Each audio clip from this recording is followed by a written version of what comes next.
Hello বন্ধুরা, welcome back to my channel মৌটুসির daily blog. আমি এখানে দেখো দুটো পেঁয়াজ কুচিয়ে নিয়েছি, কাঁচা লঙ্কা নিয়েছি ছোট ছোট করে, আর রসুন থেতো করে নিয়েছি, আর বেসন নিয়েছি, আর সঙ্গে কী নিয়েছি বলো তো? মাছের ডিম। এখানে প্রায় 500 মাছের ডিম আছে।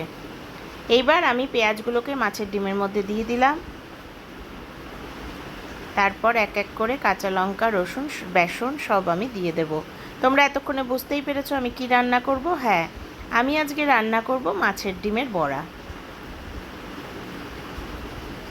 অনেকে কিন্তু এই মাছের ডিমের বড়াকে আবার ঝোল বানায়, কিন্তু আমি আজকে এটা পকোড়া হিসাবেই রাখবো। আমি এখানে 2 চামচ বেসন দিয়ে দিলাম, পরিমাণ মতো লবণ দিয়ে দিলাম। এইবার খুব সুন্দর করে মেখে নেব। যতটা মাখা ভালো হবে তত কিন্তু বড়াটা ফুলবে আর সফটও হবে। এইবার আমি কড়াইতে তেল দিয়ে দিলাম।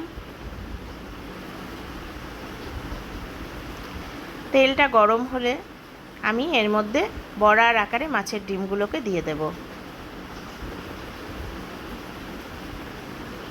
আমাদের একটা ভুল ধারণা আছে যে ডোবা তেলে সবসময় পকোড়া বা বড়া ভালো হয়, কিন্তু না, কম তেলেও ভাজা যায়। যেমন আমি ভাজি, খুব কিন্তু ক্রিস্পিও হয় আর সুন্দরও হয় খেতে। এই যে একটু সময় নিয়ে ভাজতে হবে, কম তেলে ভাজলে একটু সময় নিয়ে ভাজতে হবে, আর বেশি তেলে ভাজলে পরে তুমি ডুবো তেলে ভেজে নিতে পারো। এই যে দেখো, আমার বড়াগুলো দেখে কি মনে হচ্ছে খুব বাজে হয়েছে? খুব সুন্দর হয়, একদম ডুবো তেলে ভাজার মতো। তবে ওই যে ধৈর্য আর সময়, এই দুটোরই প্রয়োজন, যেটা আমাদের এখন খুব অভাব।